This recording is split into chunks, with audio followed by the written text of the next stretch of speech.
Nothing's happening. No, seriously. I hate it when a woman's beard is longer than mine. I don't like that. When you go in, you have to be circumcised. And if you go back out, they'll cut your head off.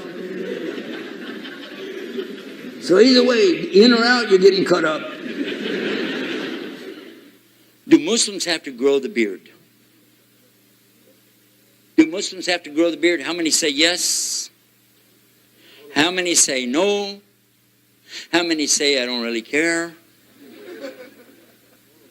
No, wait a minute. Do Muslims have to grow the beard? Not all of them. Not the women. No, seriously. I hate it when a woman's beard is longer than mine. I don't like that.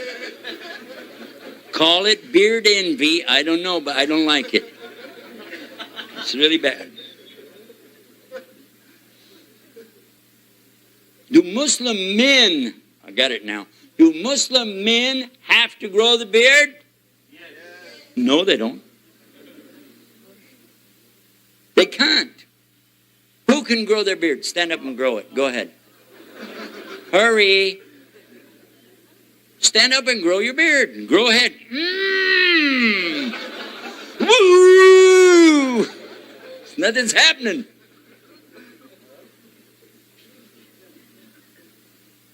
Who grows the beard?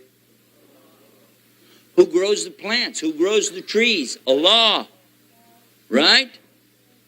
So it's Allah that's growing it. You don't have to do anything. Except quit cutting it off after He grows it. Is it an order in Islam for you to leave your beard alone?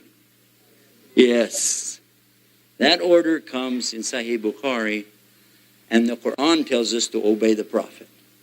They told me when I came to Islam, somebody who's not Muslim, he told me, you don't want to get in that. They're going to cut you up. When you go in, you have to be circumcised. And if you go back out, they'll cut your head off. So either way, in or out, you're getting cut up.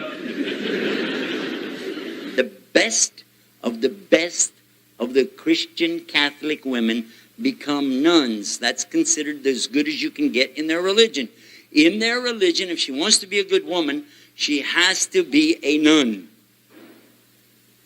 And being a nun means she doesn't get married. How many husbands can she have? None. And how many children can she have? And how many grandchildren she can have? Now you know why she's a nun.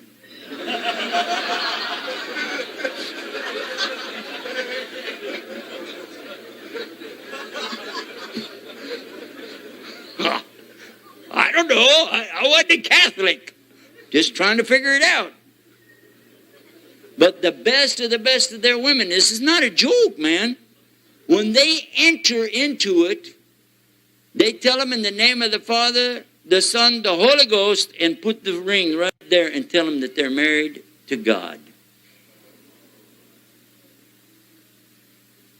That's what they tell them.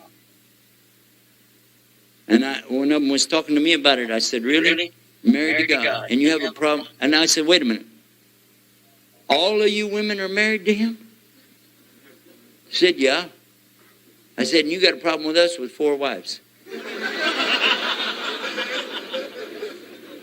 Ajib. This is amazing. Good luck gods, you know. The kind you carry in your pocket. You need something, you whip it out. Hey, got my lucky God. You heard about that, right? You guys wear these bracelets and things like that's going to cure them or give them something. And they got lucky bracelet, lucky ring, lucky horseshoe. Lucky horseshoe, you heard about that? By the way, some societies over the centuries believed that if you put a horseshoe over the door, it was good luck. I always wondered what would happen if he slammed the door and it fell down on the guy. He wouldn't think it was very good luck, would he?